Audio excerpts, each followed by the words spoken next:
Hello दोस्तों, TET maths YouTube channel में आप सभी का स्वागत। और आज की इस वीडियो के अंदर हम रेट लेवल 2 के लिए साइंस के अंदर बायोलॉजी स्टार्ट करने जा रहे हैं, जिसके अंदर पहला टॉपिक हमने लिया है सूक्ष्म जीव। ठीक है, तो पहला टॉपिक जो है सूक्ष्म जीव है। और सूक्ष्म जीव में भी हमें क्या है, 3 प्रकार के सूक्ष्म जीव पढ़ने हैं।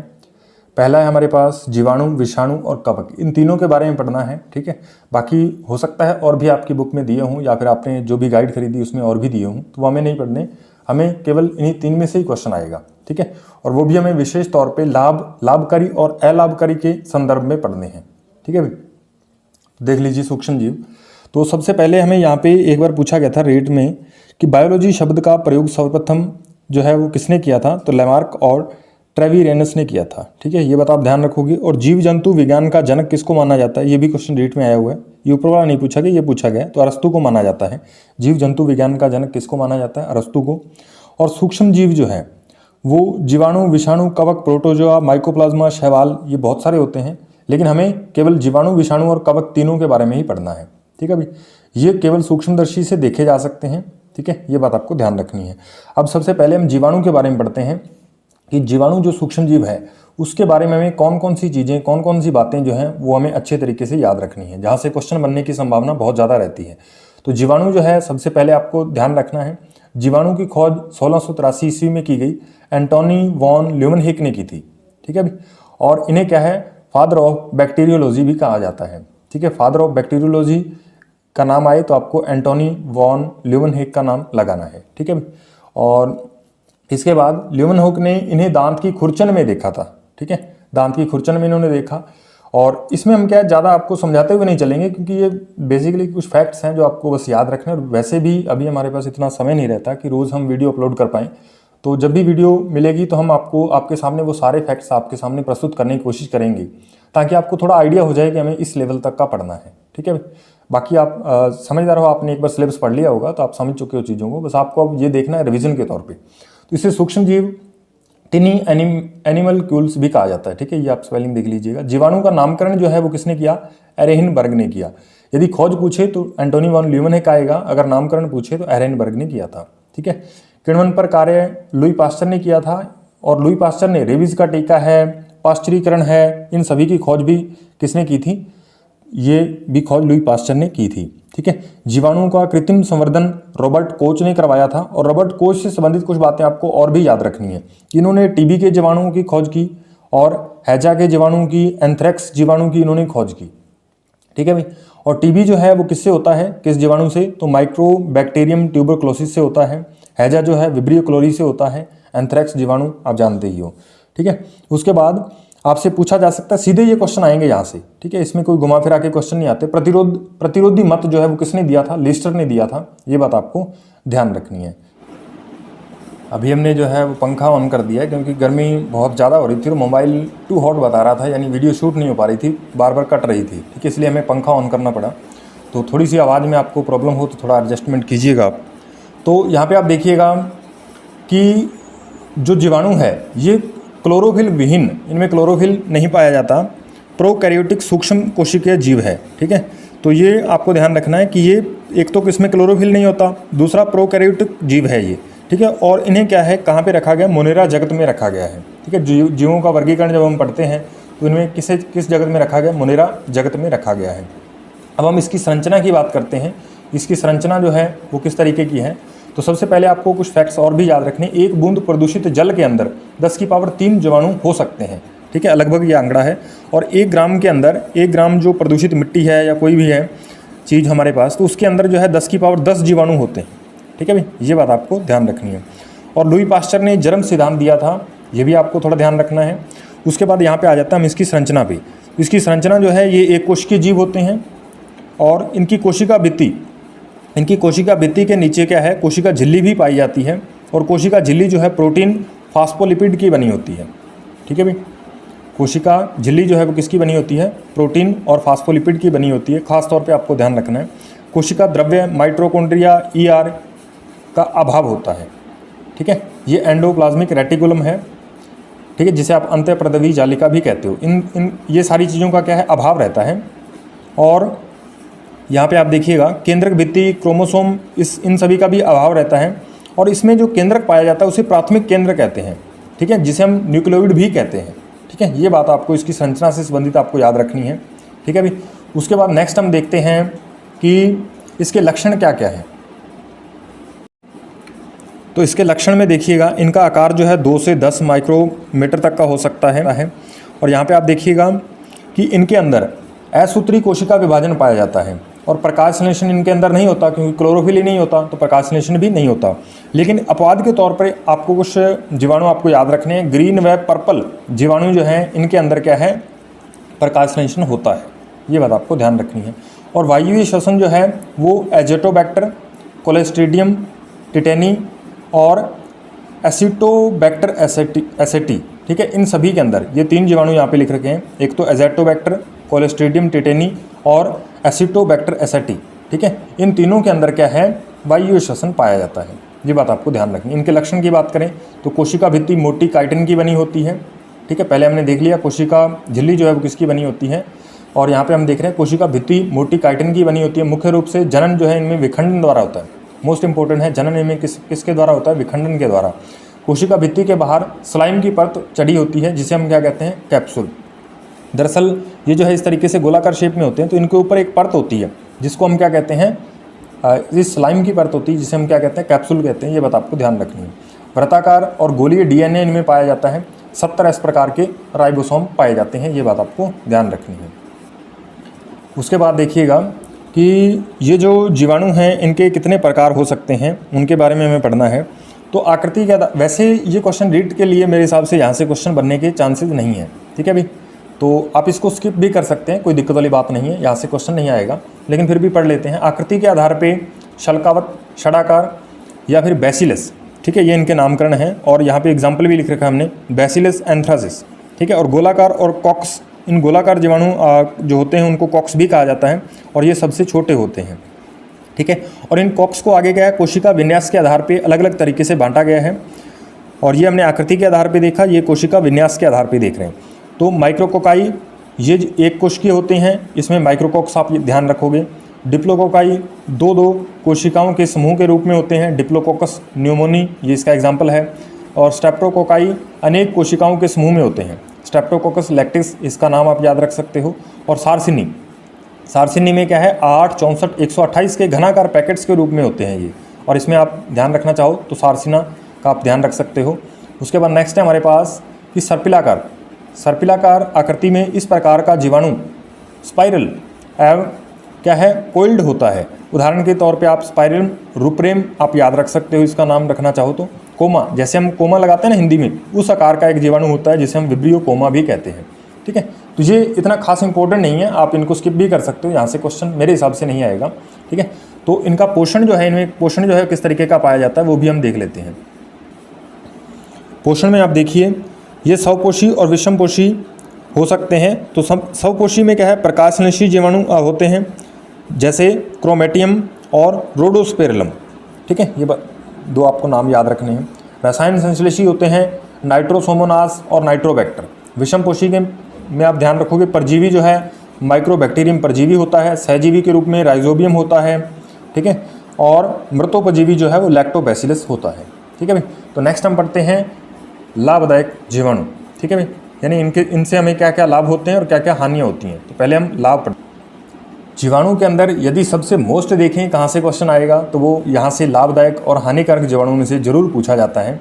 तो लाभदायक जीवाणु के तौर पे आप याद रखोगे जो नाइट्रोजन को नाइट्रेट में बदलने के काम आते हैं। ठीक है, नाइट्रोजन को नाइट्रेट में बदलने के काम आते हैं। ये कौन कौन से जीवाणु हैं, राइजोबियम है, एजेटोबैक्टर है, कोलेस्ट्रीडियम है। ये 3 जीवाणुओं का आपको नाम याद रखना है, कोई भी ऑप्शन में हो सकता है, तो आपको टिक लगाना है उस पर। अमीनो अम्ल को अमोनिया में बदलने वाले जीवाणु कौन से हैं, बैसिलस वुल्गेरिस। ठीक है, ये बात आपको ध्यान रखनी है। और अमोनिया को नाइट्राइट्स में ऑक्सीकृत करने वाला जीवाणु कौन सा है, नाइट्रोसोमोनास और नाइट्रोकॉक्स है। नाइट्राइट्स को नाइट्रेट्स में बदलने वाला जीवाणु कौन कौन से हैं, तो नाइट्रोबैक्टर और बैक्टोडर्मा। ठीक है, ये जीवाणु हैं। और दूध, ये क्वेश्चन तो बहुत बार पूछा गया है। दूध जो है कैसिन या दूध के अंदर कैसिन होती है जिसमें प्रोटीन पाई जाती है, इसको क्या है दही में बदल देता है। ये कैसिन प्रोटीन होती है जिसको क्या है दही में बदलने का काम, यानी दूध से दही बनाने वाला जीवाणु जो है लैक्टोबैसिलस होता है। ठीक है, ये बात आपको ध्यान रखनी है। उसके बाद शर्करा का किण्वन करने के कौन सा जीवाणु काम आता है, जो उसे किण्वन करके किस में बदल देता है, सिरका में बदल देता है, तो एसेटोबैक्टर एसेटी होता है। ठीक है भाई। तो नेक्स्ट है हमारे पास तंबाकू में स्वाद और गंध बढ़ाने के लिए हम किस जीवाणु का उपयोग करते हैं, तो बैसिलस मेगाथेनियम माइकोकॉक्स। ठीक है, तो इस जीवाणु का क्या है उपयोग किया जाता है। और चाय की पत्तियों में क्या है क्यूरिंग करने के लिए कौन सा जीवाणु काम आता है, तो माइकोकॉक्स कॉन्डिसेंस। ठीक है, ये जीवाणु आपको याद रखने ही पड़ेंगे क्योंकि यहाँ से क्वेश्चन पूछा जाने की संभावना बहुत ज़्यादा है। ठीक है भाई। उसके बाद रेशों की रेटिंग करने में क्लोस्ट्रीडियम ब्यूटेरियम ये जीवाणु काम आता है।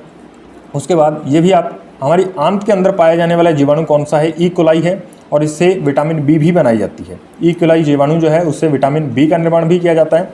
और कोलेस्ट्रीडियम ब्यूटिकलम जो है इससे विटामिन बी12 बनाई जाती है, जिससे औषधियाँ भी तैयार की जाती हैं। ठीक है, तो ये तो हमने पढ़ा कि लाभदायक जीवाणु कौन कौन से हैं। अब हम पढ़ते हैं हानिकारक जीवाणु कौन कौन से हैं। हानिकारक जीवाणु में देखिए, तो हानिकारक जीवाणु क्या है, रोग फैलाते हैं या फिर हमारे लिए अच्छे नहीं होते। तो सबसे पहले ये पेड़ पौधों के अंदर रोग जो है, नींबू के अंदर कैंकर रोग जो है वो जैंथोमोनास सिट्री के कारण होता है, और गेहूं के अंदर टुंडू रोग जो है वो कोरोनी बैक्टीरियम टिट्रिकी के द्वारा होता है। ठीक है, ये आपको याद रखने हैं। उसके बाद कोलेस्ट्रीडियम बोटुलिनियम जो है वो भोजन को दूषित कर देता है। नाइट्रेट, नाइट्राइट और अमोनिया इसको वापस नाइट्रोजन में चेंज करने वाले जीवाणु कौन कौन से होते हैं, और वापस नाइट्रोजन, नाइट्रेट, नाइट्राइट और अमोनिया के अंदर जो नाइट्रोजन होती है उसको वापस मुक्त करना, ये क्रिया क्या कहलाती है, विनाइट्रीकरण कहलाती है। हमने नाइट्रोजन चक्र में आपको पढ़ाया है। और इसके लिए कौन सा विनाइट्रीकारक जीवाणु कौन सा है, तो बैसिलस डीनाइट्रिफिकेंस, ये आपको नाम याद रखना है। ठीक है। जानवरों में काला पैर रोग जो है कोलेस्ट्रीडियम चावाई के कारण होता है। भेड़ों में एंथ्रेक्स रोग का कारण बैसिलस एंथ्रेसिस होता है, हैजा विब्रियो क्लोरी द्वारा। सिफिलिस रोग ट्रोपेनेमा पैलिडम द्वारा। प्लेग जो है बैसिलस पेस्टिस द्वारा। और कुष्ठ या कोड रोग माइक्रोबैक्टीरियम लेप्री के द्वारा होता है। ठीक है, तो ये सारे के सारे रोग आपको पढ़ने हैं आगे जाकर के, थोड़े इनसे संबंधित आप जीवाणुओं को यहाँ पे याद कर लो तो बहुत बढ़िया रहेगा। ठीक है, तो नेक्स्ट हम पढ़ते हैं, चलिए भी अब हम विषाणु के बारे में पढ़ते हैं। तो विषाणु की खोज इवानोव्स्की ने 1892 ईस्वी में की, और कैसे की थी, तो तंबाकू के अंदर मोजेक रोग का पता लगा रहे थे, तो इससे क्या है इन्होंने विषाणु की खोज की। इन्हें पता चला कि इसका कारण जो है विषाणु होता है, वायरस होता है। इसे क्या है जीवित तरल संक्रामक की संज्ञा दी गई। किसने ऐसा कहा था, लुई पाश्चर और बीजरिंक ने, यानी विषाणु को जीवित तरल संक्रामक भी कहा था। किसने, लुई पाश्चर और बीजरिंक ने कहा था। एडस जो है वो मानव प्रतिरक्षा अपूर्णता वायरस के कारण होता है, जो HIV है। ठीक है, और ये क्या है 1986 के अंदर एडस का जो जीवाणु HIV होता है उसे मानव प्रतिरक्षा अपूर्णता वायरस भी कहा गया। ठीक है भाई, 1986 के अंदर। उसके बाद विषाणु में प्रोटीन व न्यूक्लिक अम्ल जो है, अम्ल की खोज जो है वो किसने की थी, तो बावडेन ने 1938 के अंदर की थी। ठीक है, 1938 के अंदर की थी विषाणु में प्रोटीन और न्यूक्लिक अम्ल की खोज। ठीक है, अब हम इसकी संरचना के बारे में पढ़ लेते हैं। प्रोटीन के आवरण से घिरा इनमें न्यूक्लिक अम्ल पाया जाता है। बाहरी आवरण जो है उसको हम क्या कहते हैं, कैपेसिड भी कहते हैं। ठीक है, कैपेसिड। तो इस कैपेसिड में क्या है प्रोटीन इकाइयाँ पाई जाती हैं, और ये प्रोटीन इकाइयाँ, बहुत सारी प्रोटीन इकाइयाँ मिलकर के कैप्सोमर का निर्माण करती हैं। ठीक है भाई, तो ये बात आपको ध्यान रखनी है। और एक जो विषाणु का पूरा कण होता है उसको हम क्या कहते हैं, वीरियन भी कहते हैं। ठीक है, अभी डायग्राम जो है मैं जब नोट्स बनाता था तो उसमें मैं डायग्राम नहीं बनाता था, क्योंकि मैं डायग्राम पहले बुक वगैरह में देख लिया करता था। तो आपको भी वायरस का जो है वो कहीं से चित्र मिल जाएगा, तो आप देख लीजिएगा, या फिर मैं इस वीडियो के क्या है अंत में इसको मैं पिन करने की कोशिश करूँगा। ठीक है भाई। उसके बाद ये जो है इसके प्रकार की बात करें तो 3 प्रकार के होते हैं, पादप विषाणु, जंतु विषाणु और बैक्टीरियोफेज। तो पादप विषाणु जो है न्यूक्लिक अम्ल और इनमें RNA पाया जाता है, जैसे TMV। ठीक है भाई, TMV का पूरा नाम जो है वो आगे आएगा। ठीक है, आपको बता दिया जाएगा। TMV का पूरा नाम जो है टोबैको मोजेक वायरस। ठीक है, टोबैको मोजेक वायरस होता है, और ये क्या है पादप विषाणु है। जंतु विषाणु की बात करें तो इनमें न्यूक्लिक अम्ल पाया जाता है और DNA पाया जाता है, और इन्फ्लुएंजा और मम्पस इन वायरस के अंदर जो है वो जंतु विषाणु होते हैं, न्यूक्लिक अम्ल और DNA पाया जाता है। बैक्टीरियोफेज में न्यूक्लिक अम्ल और DNA RNA में से कोई एक हो सकता है, DNA RNA हो सकता है, और इन्हें T2 फेज का जीवाणु जो है T2 फेज के वायरस जो है इस श्रेणी में आते हैं, बैक्टीरियोफेज इनको कहा जाता है। ठीक है भाई। उसके बाद नेक्स्ट हम चलते हैं इनके लाभ क्या हैं। तो वायरस के बारे में बस आपको इसके लाभ जो हैं वो आपको 3 लाभ याद रखने। एक तो इनका जैव विकास में इनका उपयोग किया जाता है, ठीक है, और जल को सड़ने खराब होने से रोकना, ये भी इनका उपयोग है, और ऐसे जीवाणु को जीवाणुभोजी भी कहा जाता है। नीले हरे शैवालों की सफाई करने में विषाणु जो है, वायरस जो है वो काम आते हैं, ठीक है। इनकी हानियों की बात कर लेते हैं, इनसे कौन कौन सी हानियाँ होती हैं। तो हानियों में आपको खास तौर पे ध्यान रखना है, तंबाकू के अंदर मोज़ेक रोग का कारण बनता है वायरस, और कौन सा वायरस होता है, टोबैको मोज़ेक वायरस होता है, जिसे TMV भी कहते हैं। केले में बंकी टॉप एक रोग होता है जो बनाना वायरस फस्ट के कारण होता है, और ये जो है रोग जो है ये श्रीलंका से आया हुआ है। और खसरा जो है प्रेमिक्सो वायरस के कारण होता है, और एनफ्लुएंजा जो है वो ऑर्थोमिक्सो वायरस के कारण होता है, ठीक है। तो ये बात आपको इसके बारे में ध्यान रखनी है, विषाणु या वायरस के बारे में आपको ध्यान रखनी है। नेक्स्ट हम पढ़ते हैं कवक के बारे में। देखिए कवक के बारे में पढ़ते हैं। तो सबसे पहले कवक विज्ञान का जनक यदि आपसे पूछ लिया जाए तो एंटोन डी बेरी का आपको नाम लगाना है, ठीक है। एंटोन डी बेरी जो है वो गेहूं के स्तंभ कीट का अध्ययन इन्होंने किया था, ठीक है भाई। उसके बाद कवक का अध्ययन जो है वो माइकोलॉजी कहलाता है, ठीक है भाई। और एक कोशिकीय कवक जो है वो यीस्ट होता है, बहुकोशिकीय कवक जो है पेनिसिलियम होता है, म्यूकर और स्ट्रेप्टोमाइसिस, ठीक है, स्ट्रेप्टोमाइसिन। तो ये सारे के सारे क्या है, बहुकोशिकीय हैं। यीस्ट जो है वो एक कोशिकीय कवक है, ठीक है। अभी शायद मेरे हिसाब से रीट 2021 में एक क्वेश्चन आया था, यीस्ट जो है वो क्या है, जीवाणु है, कवक है, तो आपको बताना था कि कवक है, ठीक है भाई। तो ये ऐसे छोटे छोटे क्वेश्चन आ जाते हैं जो आपको थोड़ा ध्यान रखने हैं, इसके एग्जाम्पल वगैरह में कौन किसके एग्जाम्पल में आ रहा है, ठीक है भाई। उसके बाद इसमें क्या है, पर्णहरित रहित, यानी इनमें पर्णहरित नहीं पाया जाता। स्वहन उत्तक रहित होते हैं, इनमें स्वहन उत्तक भी नहीं होते। ग्लाइकोजन इनमें जो संचित भोजन है वो ग्लाइकोजन के रूप में संचित होता है, ठीक है। कोशिकीय संगठन जो है यूकैरियोटिक प्रकार का होता है। कोशिका भित्ति जो है सेलुलोज और काइटिन की बनी होती है, ठीक है। इनमें पोषण की बात करें तो सहजीवी होते हैं। लाइकेन जो है वो सहजीवी कवक है, ठीक है। और परजीवी जो है वो पैक्सीनिया है, एस्ट्रीलागो है। और मृतोपजीवी की बात करें, राइजोपस है, पेनिसिलियम है और मोर्चेला है, ठीक है भाई। इनके लाभ की बात कर लेते हैं, इनसे हमें क्या क्या लाभ हैं। तो लाभ की बात करते हैं, यहाँ पे आप देखिएगा। तो ये कुछ विटामिन्स हैं, विटामिन संश्लेषण, विटामिन जो हैं और इनका संश्लेषण कौन सा जीवाणु कौन सा कवक करता है, ठीक है। तो विटामिन जो है B12 जो है इसका संश्लेषण जो है स्ट्रेप्टोमाइसिस ग्रिसिकस, ये जो कवक है इससे क्या है, इसका संश्लेषण किया जाता है। और डी का यानी विटामिन डी जो है इसका यीस्ट के द्वारा, और B2 का अस्विया गुसिपी, ठीक है। कई बार शब्दों में बोलने में थोड़ा इधर उधर हो जाते हैं, तो आप यहाँ पे आप ध्यान दीजिएगा, जो लिखे हुए हैं उसको सही आप मानिएगा। तो इसमें लाभ जो हैं वो कौन कौन से हैं। तो यीस्ट जो है डबल रोटी के अंदर शर्करा किण्वन से अल्कोहल के निर्माण में किसका उपयोग किया जाता है, यीस्ट का उपयोग किया जाता है, ठीक है। तो डबल रोटी में या दही में खमीर उठाने का काम अगर पूछा जाए तो कौन करता है, यीस्ट करता है, ठीक है भाई। और एस्पेरजिल्स, पेनिसिलियम, ये इनका उपयोग जो है पनीर उद्योग में किया जाता है, ठीक है। और एस्पेरजिल्स ओराइजी, ये जो है एमाइलेज एंजाइम का निर्माण करने के काम आते हैं। यीस्ट से इन्वर्टेज एंजाइम का उत्पादन किया जाता है, इनसे क्या है इन्वर्टेज एंजाइम भी बनता है। पेनिसिलियम जो है वो पैक्टिनेज एंजाइम बनाने के काम आता है। पेनिसिलियम औषधि, पेनिसिलियम नाइट्रोटम से प्राप्त की जाती है। तो ये क्वेश्चन तो बहुत बार रीड में पूछा गया, पेनिसिलियम औषधि किससे प्राप्त होती है, तो कवकों से प्राप्त होती है। कवक का नाम पूछ ले तो पेनिसिलियम नाइट्रोटम है। और इसकी खोज पूछी जाती है, खोज बहुत बार पूछी गई। खोज जो है इसकी 1927 के अंदर अलेक्जेंडर फ्लेमिंग ने की थी। और ये क्या है, उसके बाद मधुमेह नियंत्रण के अंदर भी कवक जो है वो काम आता है, यीस्ट, ठीक है। ये इंसुलिन के समान पदार्थ का निर्माण करता है, ठीक है, जो मधुमेह नियंत्रण के काम आता है, ठीक है भाई। तो ये सारे के सारे क्या हैं, इसके लाभ हैं जो आपको अच्छे तरीके से याद होने चाहिए, ठीक है। तो यहाँ से क्वेश्चन बनने की संभावना बहुत ज़्यादा है। यहाँ पे आप देखिएगा कवकों से कौन कौन सी हानियाँ हो सकती हैं। तो सबसे पहला जो है ये क्या है, भोजन को नष्ट कर देते हैं। और भोजन को नष्ट करने वाला कवक कौन सा है, राइजोपस और पेनिसिलियम है, ठीक है भाई। और कपड़ों को नष्ट करने वाला अल्टेनेरिया है। और कागज़ नष्ट करने वाला फ्यूजेरियम, ठीक है। और ये हार्मोन्स निर्माण के भी काम आता है। ठीक है भी। और चमड़ा नष्ट करता है एस्पेरजिल्स, और कैमरे का लेंस जो है उसको नष्ट करने वाला जीवाणु कौन से होते हैं? एस्पेरजिल्स और हेलमिन्थोस्पोरियम, ठीक है, ये जीवाणु होते हैं। एथलीट फुट जो है रोग होता है, उसका कारण कौन बनता है? Tinea rubrum. और जैव विष कैंसर, जैव विष कैंसर जो है वो किनसे बनता है? पेनिसिलियम, एस्पेरजिल्स, इन दोनों को मिलाकर के पेटुलिन भी कहा जाता है, ठीक है। ये जो जैव विष कैंसर का निर्माण करते हैं पेनिसिलियम और एस्पेरजिल्स, ठीक है, जिसे क्या पेटुलिन भी कहा जाता है, ठीक है भाई।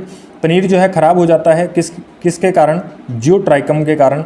मक्खन में मछली की गंध आती है, यानी कई दिनों तक पड़ा रहे तो मक्खन में मछली की गंध आती है, जिसे ओडियम लैक्टिस और टोरुला सफेरिका नामक जो कवक हैं वो उसे ख़राब कर देते हैं। इसके कारण उसमें जो है वो गंध आने लगती है, ठीक है भाई।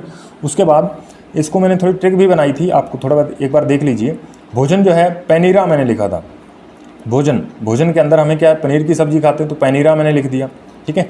तो भोजन को नष्ट करने वाले जो हैं वो देखिए आप, पेनी से बनेगा पेनिसिलियम और रा से मैंने बनाया था राइजोपस, ठीक है। इस तरीके से आप अपनी ट्रिक भी बना सकते हो, कोई खास इंपॉर्टेंट नहीं है, लेकिन मेरे लिए बहुत ज़्यादा इंपॉर्टेंट थी क्योंकि मुझे ये याद थी, ठीक है। और शल्टनेरिया जो है, शल्टनेरिया शर्ट होती है दरअसल, लेकिन हमारी भाषा में कई बार इसको शल्ट भी कह देते हैं, तो मैंने शर्ट की जगह शल्ट इसको लिख दिया। और शल्टनेरिया तो यहाँ से मैंने बनाया था शल्ट का मतलब क्या होता है? शर्ट, वैसे शर्ट कहना चाहिए लेकिन शल्ट कह देते हैं इसे एक बार। तो कपड़ों को नष्ट करते हो, कपड़े, शल्ट मतलब कपड़ों की बनी होती है, तो कपड़ों को नष्ट करने वाला अल्टरनेरिया, तो शल्टनेरिया को अल्टरनेरिया बना दिया, बहुत आसान हो गया। कागज़ का फ्यूज, तो फ्यूज जो बनाते हैं तो मैंने इमेजिनेशन किया कि कागज़ का फ्यूज बनाया जाए तो कैसा रहेगा, ठीक है। दरअसल ये थोड़ा फनी है, लेकिन ट्रिक्स बनाते हैं ना, ऐसी ट्रिक अजीबोगरीब हो तो ज़्यादा याद होती है। कागज़ का फ्यूज, तो कागज़ का फ्यूज कागज़ को नष्ट करने वाले फ्यूजेरियम होता है, ठीक है भाई। और चमड़े का जिल्द, यहाँ पे जिल्द से मैंने इसको दय में रिप्लेस किया है, जिल्द सह को, तो जिल्द बन गया ना। तो जब हम दरअसल कॉपी किताबों पे पहले जिल्द चढ़ाई जाती थी, ठीक है। जिल्द मतलब एक कवर होता था गत्ते का, वो चढ़ाते थे, उसको हम जिल्द भी बोला करते थे। तो उसको मैंने चमड़े की जिल्स लिख दिया। तो चमड़ा नष्ट कौन करता है? एस्पेरजिल्स, तो ये लास्ट वाला जिल्स शब्द यहाँ पे मैंने लिखा था, एस्पेरजिल्स, ठीक है। और कैमरे का लेंस वगैरह, ये जिल्स, इसमें भी शब्द आ रहा है, लेस है, तो इससे लेंस मैंने बना दिया था कि ये लेंस जो है कैमरे का जो लेंस है, कैमरे का लेंस जो है उसको नष्ट करने में कौन सा कवक होता है? तो एस्पेरजिल्स। उसके बाद एथलीट फुट जो है, एथलीट जो है वो सानिया मिर्जा एथलीट है, बहुत बढ़िया। तो वहाँ से मैंने तानिया बना दिया, तो तानिया से टीनिया, इसको मैंने याद रखा, तो टीनिया रूब्रम, ठीक है। इस तरीके से थोड़ा बहुत जोड़ के याद करोगे तो आसानी से हो जाता है। उसके बाद पनीर जो है वो ख़राब हो जाता है, तो पनीर जो है इसको मैंने इस तरीके से याद किया था कि जियो ट्राइकम, मतलब जियो को आप ट्राई कम करो तो क्या आपको मिल जाएगा? पनीर। आप उसका मतलब जियो का रिज़ार्व जब एक बार मत करवाओ तो आपको क्या है? पनीर खाने को मिल जाएगा, ठीक है। इस तरीके से तो पनीर जियो ट्राइक्रम, ठीक है, तो ट्राई कम। तो इससे मुझे क्या याद होगा कि जियो ट्राइक्रम जो है पनीर ख़राब करने के काम आता है। ओडियर, मछली का टोरोला, तो मतलब ये इस तरीके से मैंने क्या है, ओडियर से इसको याद रख लिया, ओडियम लैक्टिस, और मछली का मतलब मछली की गंध आती है मक्खन के अंदर, टोरोला से मैंने टोरुला, ठीक है, ये जो लिखा हुआ है टोरुला, ठीक है। इस तरीके से मैंने थोड़ा बहुत जोड़ के इनको याद कर लिया था। आप देख लीजिएगा आपको याद हो रहा हो, नहीं तो आप किसी भी तरीके से इनको आपको याद करना है, ठीक है। तो ये आज की वीडियो थी हमारे, जिसके अंदर हमने क्या है वायरस टॉपिक को पूर्णतः पढ़ने की कोशिश की है। और ये वीडियो शॉर्ट में मैंने रखी है ताकि आप जब इसका रिवीजन करोगे ना तो ये आपको बहुत फ़ायदा पहुंचाएगी, ठीक है। रिवीजन का मतलब जब आप पेपर से आप 8-10 दिन पहले इन टॉपिक को देखना चाहोगे तो ये आपको बहुत बेनिफिशियल होंगे। इसको 2 गुना स्पीड पे करके देखिएगा तो आपकी बहुत हेल्प करेंगे। बहुत बड़े बड़े लेक्चर भी इस पर लगाए जा सकते हैं, ठीक है। एक एक चीज़ आपको उसका चित्र का पूरा विवरण वायरस का, ठीक है, फिर उसको किस तरीके से श्रेणियों में बांटते हैं, वो बहुत चीज़ें हैं उसमें बताने के लिए। लेकिन लास्ट में फैक्ट्स जहाँ से क्वेश्चन आने हैं वो इतनी ही हैं, ठीक है भाई। बाकी आप RBSE NCERT जो भी आपके पास बुक अवेलेबल है उनके अंदर यदि ये टॉपिक आ रहा है तो आप वहाँ से भी बढ़िया ढंग से इसे तैयार कर लीजिएगा, कोई फैक्ट्स छूटा ना हो। वैसे कोशिश हमने की है कि वहाँ से भी फैक्ट्स उठा करके हमने जब मैं तैयारी कर रहा था तो इसके अंदर मैंने इंक्लूड किए थे, लेकिन फिर भी कई बार एक आधा फैक्ट्स जो है वो छूट जाता है, तो आप एक बार उससे ज़रूर पढ़िएगा, ठीक है। तो उम्मीद है कि आज की वीडियो ये आपको बेहद पसंद आई होगी। और इस वीडियो को आप क्या कीजिए, लाइक कीजिए, ठीक है, शेयर कीजिए और साथ के साथ क्या है, इस चैनल को सब्सक्राइब कर लीजिए यदि आप इस चैनल पे नए हैं तो, ठीक है। और यदि आप सब्सक्राइब करने के बाद आप बेल आइकन को प्रेस करिए और उसे ऑल पे सेट कीजिए, ताकि हमारे जो नए आने वाले वीडियोज़ हैं उसका नोटिफिकेशन आप तक आसानी से पहुँच पाए, ठीक है। और इसके बाद हम जल्दी ही आपको थोड़ा गाइडेंस के लिए, ठीक है, एक वीडियो बनाने जा रहे हैं, जिसके अंदर हम बताएंगे कि अब जितने दिन हमारे पास शेष रहे अब हमें किस तरीके से पढ़ना चाहिए, कितना टाइम पढ़ना चाहिए, ठीक है, और ताकि हमारा एग्ज़ाम जो है वो बढ़िया ढंग से हो पाए, ठीक है। इन सभी के बारे में भी हम थोड़ी चर्चा करेंगे जैसे ही मुझे टाइम मिलता है। तो मिलते हैं नेक्स्ट वीडियो में, तब तक के लिए धन्यवाद।